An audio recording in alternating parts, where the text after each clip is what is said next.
আলাইকুম। আমরা আজকে একটি ভর্তা তৈরি করব। তার জন্য আমি নিলাম কদুর খোসা খুব কম, লাউয়ের খোসা। আমাদের গ্রামের ভাষায় তো কদুর খোসা বলে, তার জন্য আমি বলে দিচ্ছি, বইয়ের ভাষা তো লাউ।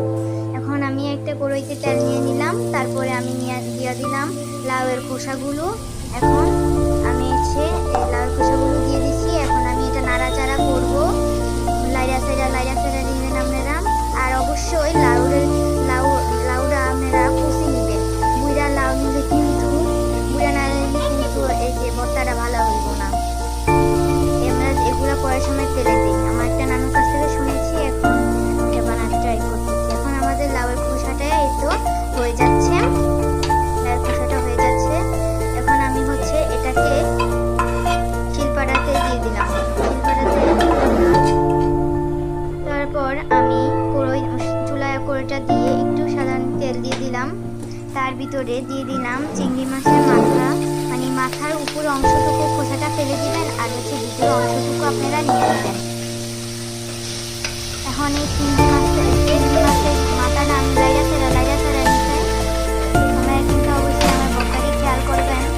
লাইড়া সেড়া নিচ্ছি। এখন কড়াইয়ের এক পাশে আমি এটা রাখছি। এখন আমি হালকা সাধারণ একটু তেল দিয়ে দিতেছি, হালকা সাধারণ একটু তেল দিয়ে দিতেছি। এখন আমি দিয়ে দিচ্ছি কাঁচামরিচ দিয়ে দিচ্ছি। এখন দিয়ে দিব পেঁয়াজ, অবশ্যই পেঁয়াজ কুচি দিবেন আপনারা, তাহলে ভালো হবে।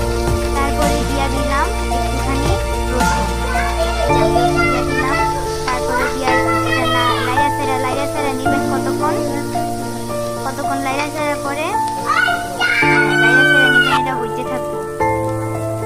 তারপরে আমি দিয়ে দিলাম একটু নুনটা লাইড়া সেড়া নিবেন। লাইড়া সেড়া নিবেন যতক্ষণ পর্যন্ত 3 চামচটা না হয়েছে, লাইড়া সেড়া নিবেন। হয়ে গেছে।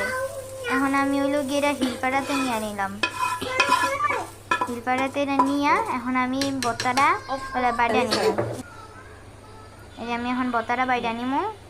এই যে তারপরে আমি একটু ধনে পাতা দিয়ে দিছি, আগে ধনে পাতাটা দিয়ে দিবেন অবশ্যই। তো বন্ধুরা, ফাইনালি আমাদের ভর্তাটা রেডি হয়ে গেছে। তোমাদের কেমন লাগে তোমরা অবশ্যই জানাও। আমার ভর্তাটা বাটা হয়ে গিয়েছে, এখন খেয়ে দেখবো কেমন হয়েছে।